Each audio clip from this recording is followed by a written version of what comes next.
Praise the Lord. प्रभु का बहुत बहुत धन्यवाद करता हूँ कि मैं आपके बीच में आज एक बाइबल स्टडी के रूप में अय्यूब के विषय में आज हम बात करेंगे। और पवित्र आत्मा ने जो मुझे गहरे रहस्य के साथ भरा कि मैं आपके बीच में अय्यूब के विषय में बात करूं।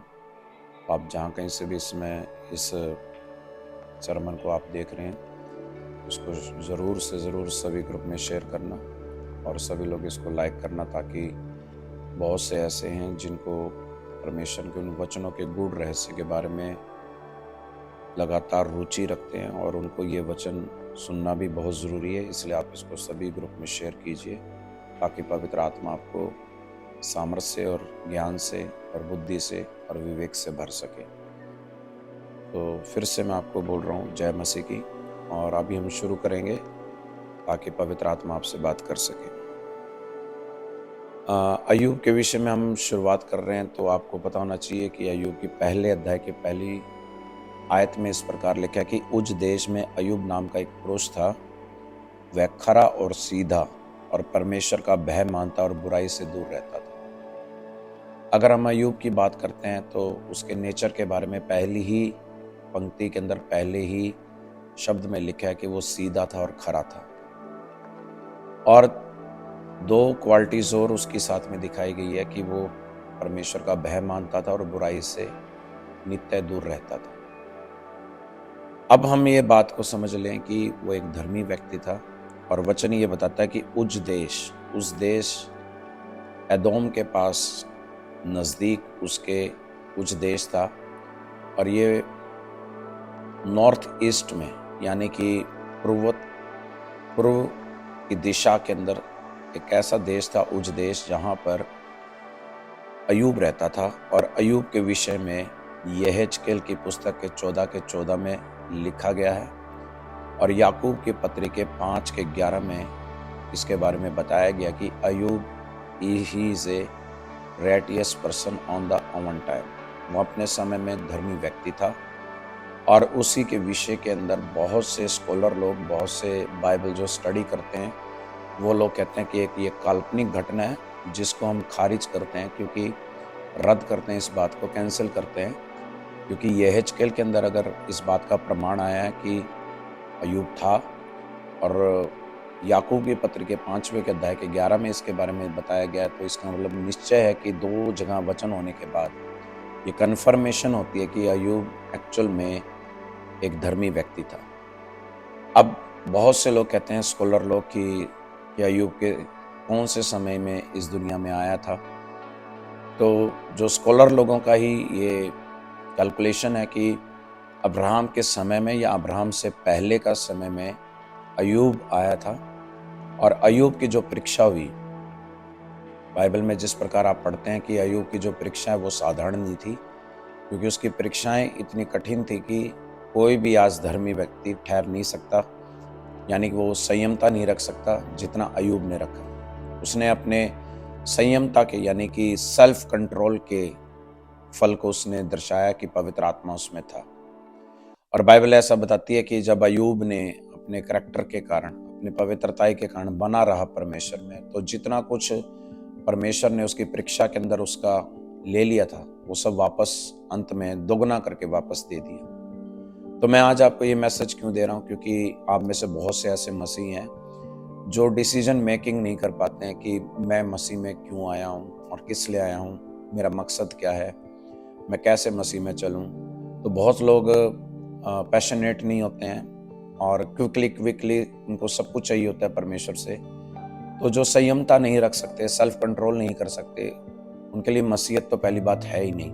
क्योंकि जो व्यक्ति संयमता नहीं रख सकता, परमेश्वर के साथ ईमानदार भी नहीं हो सकता वो, और ना ही परमेश्वर के ऊपर भरोसा रखता है। क्योंकि बाइबल का वचन साफ बताता है, जब हम पढ़ते हैं भजन संहिता में, कि मनुष्य से ज्यादा उत्तम है कि हम परमेश्वर पर भरोसा रखें। तो आप जितने भी जन हैं, परमेश्वर पर भरोसा रखिए, परमेश्वर पर ट्रस्ट रखिए, जैसे अय्यूब ने ट्रस्ट रखा।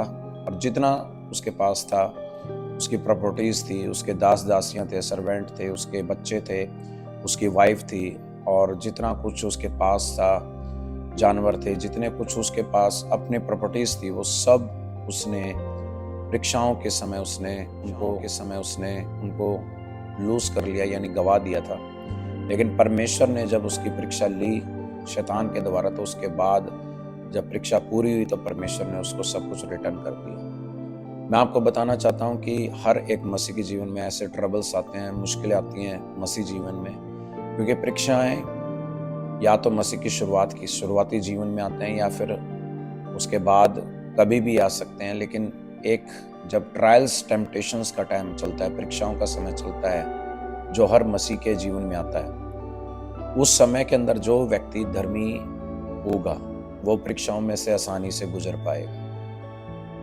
लेकिन अगर कोई उन परीक्षाओं में गुजर नहीं पा रहा है, अपना विश्वास खोने को हो रहा है या उसका विश्वास परमेश्वर से दूर हटने को हो रहा है, तो बाइबल के अनुसार आपको सभी को अय्यूब की पुस्तक बड़े ध्यान से पढ़नी चाहिए, क्योंकि वहाँ पर जो बातें बीती हैं अय्यूब के साथ, वो घटनाएं आज किसी भी मसीह के जीवन में घट सकती हैं। क्योंकि बाइबल के अनुसार परीक्षाएं, अब याकूब के पत्र के हिसाब में लिखा है कि पहले अध्याय के 13 में लिखा है कि धन्य है वे जो परीक्षा में स्थिर रहते हैं, क्योंकि वो जीवन का मुकुट पाएंगे।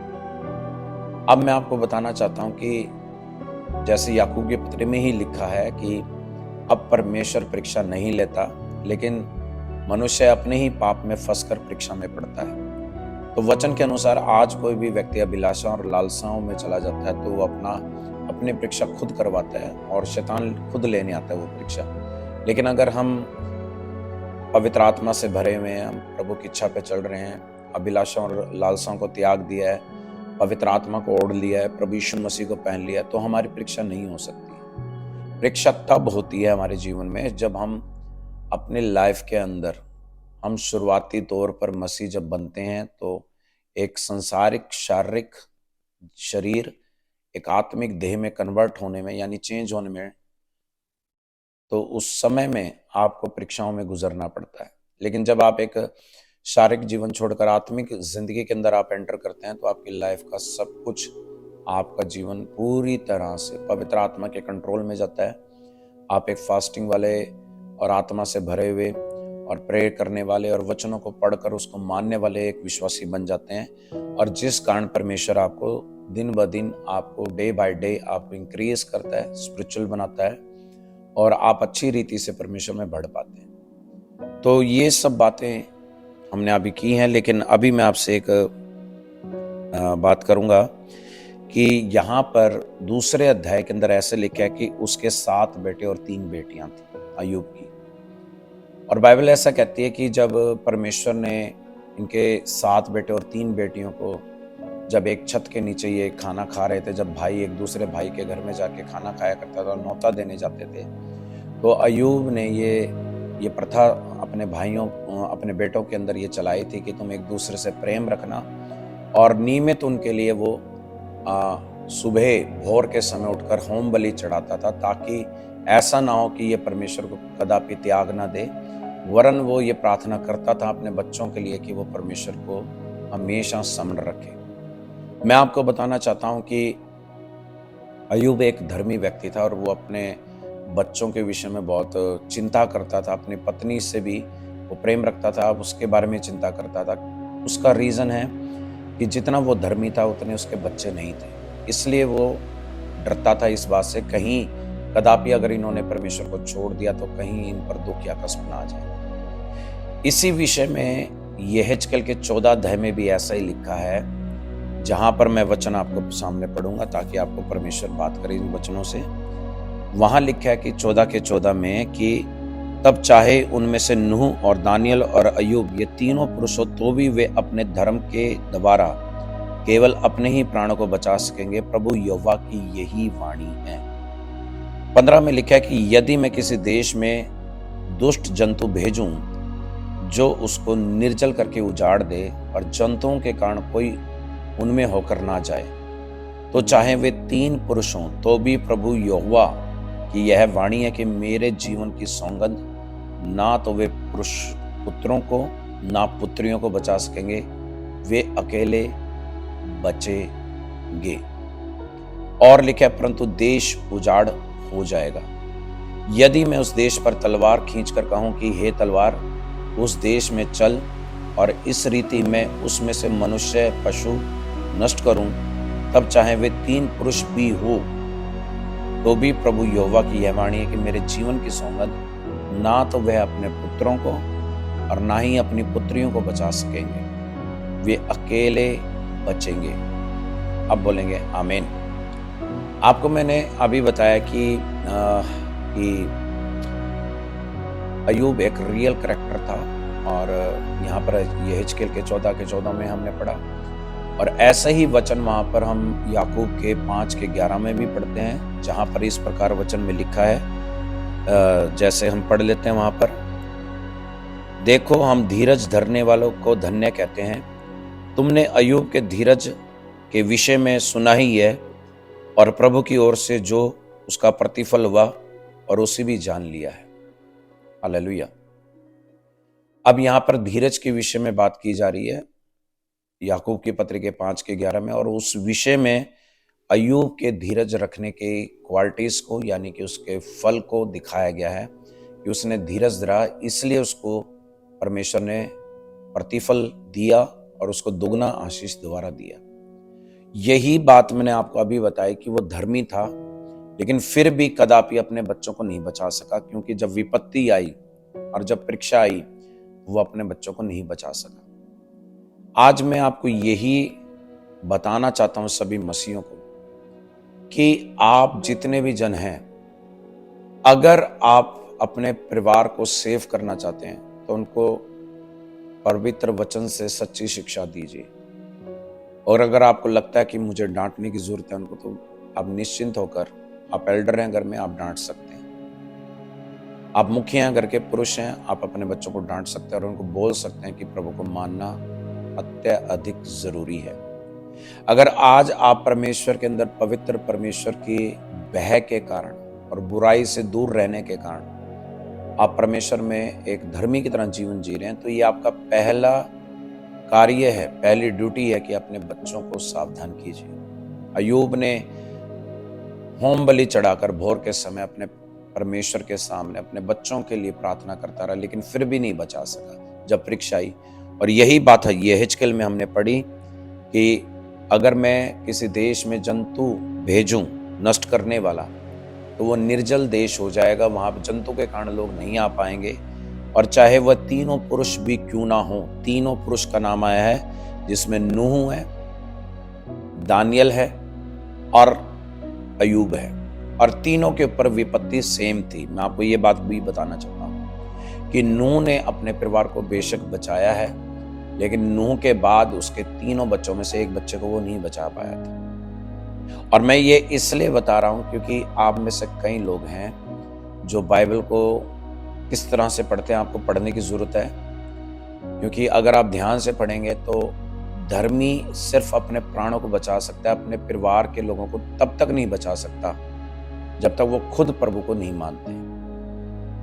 और यहां पर हमने यही बात पढ़ी नूह के विषय में भी। दानियल के बारे में आप सभी जानते हैं कि दानियल अकेला ही रहा, और दानियल के अपने लोगों को बचाने के लिए वो प्रार्थना निरंतर करता रहा, लेकिन दानियल अकेला ही अपने प्राणों को बचा सका, क्योंकि उसके संगी वो साथ रहे। लेकिन अंत में हम देखते हैं कि दानियल ही रह जाता है। और यही बात मैं अय्यूब के विषय में भी बता रहा हूं आपको कि अय्यूब ने अपने बच्चों को खोया, शैतान ने परीक्षा ली। पहली परीक्षा के अंदर उसके बच्चों को मार दिया, पहली परीक्षा में उसके सारी प्रॉपर्टीज को ले लिया, यहाँ तक कि उसके जितने भी खेत खलियां थे, भेड़ बकरियां थी, और जितने भी उसके साधन थे, जमीन थी, प्रॉपर्टीज थी, वो सब हथिया ली गई और शत्रुओं ने उनको कब्जा करके ले लिया। और बाइबल के अनुसार हम देखते हैं कि अय्यूब ने इतना भारी नुकसान जब पहली परीक्षा में उठाया, तो उसने ये वचन जरूर बोला कि मेरा क्या गया है, क्योंकि मैं तो नंगा आया था और नंगा ही चला जाऊंगा। और उसने ये बात कही कि ना तो मैं कुछ साथ लाया था, ना कुछ लेके जाऊंगा। और ये भी कहा था कि यहोवा ने दिया था, यहोवा ने ले लिया, यहोवा का नाम धन्य है। मैं आपको यही बात बताना चाहता हूं कि उसने पहली परीक्षा को वचन बोलकर कंप्लीट किया, लेकिन सेकंड परीक्षा के अंदर हम देखते हैं कि जब उसके फर्स्ट चैप्टर के अंदर ही, हम सेकंड चैप्टर के अंदर जब स्टार्टिंग में देखते हैं कि शैतान फिर अय्यूब के पास परीक्षा लेने जाता है परमेश्वर से परमिशन लेके, और जब परमेश्वर ये बात जरूर बोलता है शैतान को कि तूने व्यर्थ में ही मुझे उभारा कि मैं अय्यूब की परीक्षा लूं, तो फिर वहां पर शैतान परमेश्वर से कहता है कि ये वचन बोलता है कि 4 के 2 के 4 में कि खाल के बदले खाल परंतु प्राण के बदले मनुष्य अपना सब कुछ दे देता है। खाल के बदले खाल और प्राण के बदले मनुष्य अपना सब कुछ दे देता है। इसका मतलब ये था कि शैतान ने परमेश्वर को फिर से उभारा, यानी कि भड़काया कि वो उसके प्राणों को भी शैतान के हाथ में दे दे। और शैतान ने जब परमिशन ली तो परमेश्वर ने उसको परमिशन दे दी, ग्रांटेड कर दिया। और जब वो गया वहां उसके पास, अय्यूब के पास, तो उसके प्राणों को छोड़कर, जैसे उसने परमेश्वर के आगे कहा कि मैं प्राणों को नहीं लूंगा लेकिन बीमारी में उसको डालूंगा, तो उसके तुरंत बाद उसके सारे सर से लेकर उसके पांव तक उस पे फोड़े हो गए। और जब फोड़े निकले तो वहां पर अय्यूब राख में बैठकर अपने कपड़े फाड़कर, बांगा अपने फाड़कर, सर मुंडवा कर और ठीकरा लेकर अपने सारे फोड़ों को खुजाने लगा। और जब उसके मित्र 3 मित्र उसके पास मिलने के आए, एलीपज, बिल्दद, और जब ये तीनों वहां पर चल के जाते हैं वहां पर, तो वहां पर जब परीक्षा जब उसकी चल रही होती है तो तीनों मित्र, जहां पर तेमानी, एलीपज और शूही बिल्दद और नमाती सोपर, ये तीनों मित्र उसके पास संतावना देने के लिए जब आते हैं, तो वहां पर देखकर अय्यूब की कंडीशन देखकर दूर से उसको पहचान नहीं पाते हैं, लेकिन जैसे उसको देखते हैं तो वो घबरा जाते हैं कि ये तो हमारा मित्र है, अय्यूब है, और ये तो बहुत धर्मी था, इसके पर इतनी भारी परीक्षा कैसे आ पड़ी। तो वो दूर से रोने लग जाते हैं और फूट फूट के रोने लगते हैं। और 11 दिन, एक हफ्ते तक, 1 वीक तक उसके पास बैठे रहते हैं, 7 दिन तक उसके पास बैठे रहते हैं, और ना तो वो कुछ खाते हैं ना पीते हैं, और उसके दुख के अंदर उसको संतावना देने के लिए उसके पास बैठे रहते हैं बिना कुछ बोले। 7 दिन तक उसके पास ऐसे ही बैठे रहते हैं। और मैं आपको बताना चाहता हूँ कि इतना दुख जब अय्यूब के जीवन में आया तो उसने अपने जन्मदिन को धिक्कारा। 3रे अध्याय में कहता, मैं अपनी माँ के गर्भ में क्यों नहीं मर गया, मैं अपने इस जीवन काल में इतना मैं परेशान क्यों हूँ, मैंने तो धर्म के काम इतने किए थे, मैंने अपनी माँ के गर्भ में होते ही मैंने क्यों नहीं मेरा दिन को धिक्कार कर, जन्मदिन को उसने धिक्कारा। और यहाँ तक कि उसने बहुत सी ऐसी बातें बोली जो नहीं बोलने की थी। लेकिन अगर हम बाइबल स्टडी को अगर हम एज ए स्कॉलर के तौर पर अगर हम रीड करते हैं तो उसका कारण था क्योंकि उसके पास जो उसके मित्र आए थे वो मित्र स्ट्रॉन्ग क्रिश्चियन नहीं थे। क्योंकि आप बाद में आगे चैप्टर 1 बाय 1 पढ़ेंगे, 4, 5, 6, 9, 10 तक आप जैसे आगे रीड आउट करेंगे तो पता चलेगा कि सारे जितने भी मित्र हैं ज्ञान तो रखते हैं परमेश्वर का। एलीपज अच्छा ज्ञान रखता है, बिल्दद अच्छा ज्ञान रखता है, तेमानी भी अच्छा ज्ञान रखता है, लेकिन ये जितने भी इसके तीनों मित्र हैं ज्ञान रखने के बाद भी पवित्रता में नहीं थे, सच्चाई पे नहीं थे। और जब उन्होंने मजाक उड़ाया वहां पर, उसकी खिल्ली उड़ाई उस अय्यूब की, बाद में थोड़ी देर के समय के बाद, तो वहां पर अय्यूब भी उनके साथ साथ अपने सृष्टिकर्ता के ग्रेस के ऊपर शक करने लगा था। और बाइबल ऐसा कहती है कि उसने अपने मुंह से, जब तक वो बैठे रहे तब तक तो पाप नहीं किया था, लेकिन जब उन्होंने बोलना शुरू किया तो उसके मुंह से भी ऐसी ऐसी बातें निकली।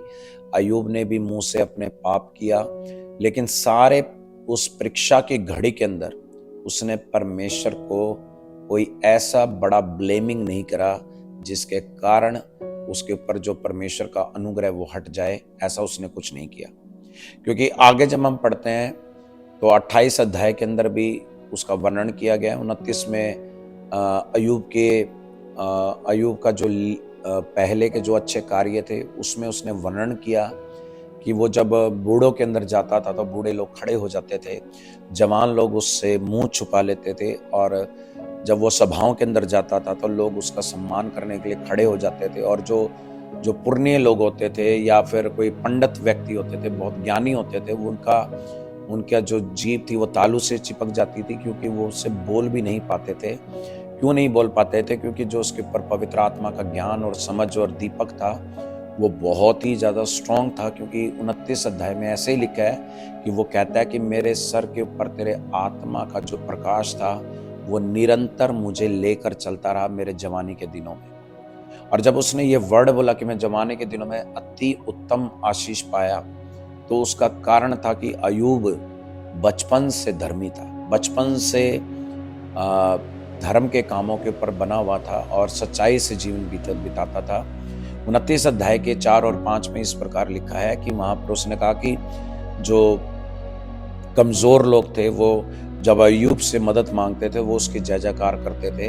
विधवा उसके कारण गाती थी, नाचती थी, क्योंकि वो विधवाओं की मदद करता था, अनाथों की मदद करता था। इस प्रकार हम पढ़ते हैं वहाँ सारे उस चैप्टर के अंदर कि उसके स्वभाव में, उसके कार्य में, उसके हर चीज के अंदर सच्चाई थी। और इसी सच्चाई के कारण परमेश्वर ने उसको इतना ऊंचा और इतना अबंडली ब्लेसिंग के साथ भरा हुआ था कि जिसके पास कोई कमी नहीं थी। क्योंकि पूर्व दिशा के अंदर अदोम के पास, वहां के सागर के पास जहां पर उज देश था, उसमें सबसे अमीर व्यक्ति अयूब ही था।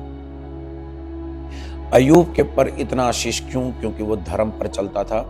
और जब शैतान, पहले चैप्टर में हम देखते हैं, जब जाता है परमेश्वर के पास तो वो यही बात बोलता है कि मैं उसको कुछ नहीं कर सकता, क्योंकि तूने उसको बाड़े में बांधा है, तूने ही उसको आशीष दी है, तूने ही उसको बाड़ा बांधा है। और उसने ये लाइन भी बोली शैतान ने परमेश्वर के आगे कि अगर अयूब बिना तेरे बह के, वो तेरा बिना बह के तेरी आशीषों के तुझे नहीं मानता। उसका आत्मिक अर्थ ये है कि अयूब को वो भरमाने के लिए, अयूब के करैक्टर को गलत दिखाने के लिए परमेश्वर के आगे बोल रहा था कि अगर तू इसका सारा ले लेगा तो ये तेरे अपने मुंह से तेरी बुराई करेगा, निश्चय ही करेगा। लेकिन जबकि उसने नहीं की। और जब तक हम 40 चैप्टर तक नहीं आ जाते, तब तक हम ऐसा कोई ठोस सबूत नहीं देखते जहां पर हमें ये पता चले कि अयूब ने कोई बहुत बड़ी परमेश्वर की निंदा करी हो। लेकिन वो अपने विषय में ही बोलता रहा कि निश्चय ही मैंने कुछ गलत किया होगा। पहले शुरू में तो बोलता है कि मैंने नहीं किया है,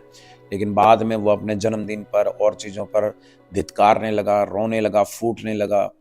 और उसने ज्ञान की बातें भी वहाँ पर बोली, बहुत सी ऐसी बातें बोली जो आज तक लोगों को पता भी नहीं है। बाइबल के अनुसार 38 अध्याय के अंदर उसने ये बात खोलकर बताई कि मैं भी जानता हूं कि कैसे परमेश्वर अपनी योजनाओं और अपनी युक्तियों को पूरा करता है। 42 के 2 में भी लिखा है कि तेरी युक्तियां रुकने वालों में से नहीं है। अब हम ये बातें, जैसे मैं आपको बता रहा हूं, आप समझ पा रहे होंगे कि सब कुछ ज्ञान था उसके तीनों मित्रों के पास, लेकिन जितना ज्ञान अयूब के पास था और पवित्रता थी, धार्मिकता थी, वो उसके तीनों दोस्त के पास नहीं थी। अंत में जब हम देखते हैं 42 अध्याय के अंदर लास्ट चैप्टर में हम देखते हैं कि परमेश्वर उसके तीनों मित्रों को दंड देता है और जो दुख उसके ऊपर होता है अयूब के ऊपर वो हटा लेता है। और अयूब से परमेश्वर कहता है कि तू अब तीनों के लिए प्रार्थना कर। और तीनों के लिए वह प्रार्थना करता है, वो अपनी होम बलियां चढ़ाते हैं और फिर वही अयूब से प्रार्थना करवाते हैं। और जितने भी उसके रिश्तेदार और संगी होते हैं वो सब सोने की एक बाली लेके आते हैं उसके पास, सोने के जिसे कहते हैं गहने लेके आते हैं अयूब के पास। और फिर से उसके पास धन धान्य फिर से बहुतायत से हो जाता है। आप सोच के देखिए कि वो जवानी के दिनों में अपने पैसे को, अपनी हर चीज को डोनेट करता था, चैरिटी करता था। इसलिए बुरे समय में जब परमेश्वर ने और लोगों के मन में डाला अयूब के लिए, तो सब लोगों ने मिलकर सोने के साथ, यानी कि with the jewellery, gold jewellery के साथ अयूब को फिर से ब्लेस कर दिया जब परमेश्वर ने उसकी मदद की। तो मैं आपको क्या बताना चाहता हूं कि जब आप किसी की मदद करते हैं इस दुनिया में, आप एक अच्छे क्रिश्चियन होकर गरीबों की मदद करते हैं, पुअर्स की मदद करते हैं, सिकर पर्सन की यानी बीमार लोगों की मदद करते हैं, या किसी असहाय मनुष्य की मदद करते हैं, विधवाओं की मदद करते हैं, अनाथों की मदद करते हैं, तो ये परमेश्वर को उधार देना है। और परमेश्वर सही समय आने पर रिटर्न करता है, और ऐसे रिटर्न करता है कि आपको सब कुछ जितना आपने उम्मीद भी नहीं की उससे 100 गुना आपको वापस करता है। ये परमेश्वर का स्वभाव है। और ऐसे ही परमेश्वर ने उसको ब्लेस किया। और अयूब जब ब्लेस हो गया उसके बाद ये बात सुनी गई कि सब ने ये बोली बात की, धर्मी व्यक्ति का न्याय सिर्फ परमेश्वर ही करता है। तो आज ये जो भी मैंने आपके बीच में बाइबल स्टडी दी है, इसका मेन मकसद ये है कि अय्यूब, it is a righteous person and he is have a faith on the Christ, he has a faith on the Jehovah. वो अपना विश्वास परमेश्वर में रखता था और इसी कारण उसको परमेश्वर ने जब जांचा तो वो धर्मी ठहरा, और जब वो धर्मी ठहरा तो उसको प्रभु ने जितना उससे लिया था वो दुगना करके वापस रिटर्न किया। और यही विषय मैं आपको बताना चाहता हूं कि आप जहां कहीं से भी इस मैसेज को सुन रहे हैं, ये अपने जीवन में आज आपको बहुमूल्य जो परमेश्वर ने हमें प्रदान किया है उसमें ये सीख लेना है कि कभी भी अपने धर्म के मार्ग से हटना नहीं है। आप अपना विश्वास बनाए रखें अंत तक, जब तक आपके श्वास आपके शरीर में है, और उसके बाद तक भी आप परमेश्वर पर ट्रस्ट करते रहें, क्योंकि वही है जो आपको जीवता परमेश्वर है, जो आपको छुड़ा सकता है बीमारियों से, दुखों से, तकलीफ से, दुष्ट आत्माओं से। वो हर एक व्यक्ति की प्रार्थना को सुनने वाला परमेश्वर है। तो आज के इस मैसेज के द्वारा आपको ब्लेसिंग मिले। अय्यूब के समान धर्मी बने रहने के लिए अपने आप के लिए प्रार्थना कीजिए, और मैं अभी आपके लिए प्रार्थना करूंगा कि जितने इस समय प्रभु जी जो लोग प्रार्थना इस सरमन को सुन रहे हैं, उनके लिए मैं प्रार्थना करता हूं प्रभु कि उनको एक आत्मिक जीवन, एक स्ट्रॉन्ग लाइफ दीजिए, कि वो अपने शरीर से, आत्मा से, प्राणों से पवित्र हो जाएं यीशु तेरे सामने। और सब लोग अय्यूब के नाई परमेश्वर अपनी परीक्षाओं में स्थिर रहें, पवित्र रहें, और जो पवित्र रहेगा उसी के ऊपर आपका प्रकाश सूरज के वांगू आएगा प्रभु जी। और मैं इस में प्रार्थना करता हूँ कि धर्मी का जो प्रकाश है वो दिन दोपहर के समय सूरज के वांगू हो जाता है, समान हो जाता है। तो इसी समय सबको ब्लेस करें परमेश्वर कि वो अपनी परीक्षाओं में स्थिर रह सके, अपनी आत्मा के द्वारा वो पवित्र आत्मा के अनुसार चलें, जैसा लिखा है गलातियों की 5:25 में परमेश्वर कि अगर तुम आत्मा के कारण जीवित हो तो आत्मा के अनुसार चलो भी। पिता ऐसे ही सबको बनाए कि सब अपनी आत्मा के अनुसार ही चलें, पवित्र आत्मा के कहने को माने और उसी अनुसार वो बढ़ते जाएं। मैं सबको ब्लेस घोषित करता हूं कि आज के सरमन के बाद, इस प्रेयर के बाद परमेश्वर सबकी लाइफ टोटली चेंज हो जाए, सब ब्लेस हो जाए, पवित्र आत्मा से संपूर्ण हो जाए। आज सबके जीनों पर पवित्र आत्मा का अभिषेक आए और दुष्ट आत्मा को राज्य नाश होने पाए यीशु के नाम में। आई commend in the name of Jesus Christ, पवित्र आत्मा छू और सबको ब्लेस करें। और ये सारी प्रार्थनाएं हमारे जीवित खुदा प्रभु यीशु के पवित्र और सामर्थ्य नाम में मांग लेते हैं। आमीन, आमीन। तो गॉड ब्लेस यू। आपने इस सरमन को सुना, इसको लाइक कीजिएगा, शेयर कीजिएगा, और नेक्स्ट सरमन में मैं आपसे जल्दी मिलता हूँ।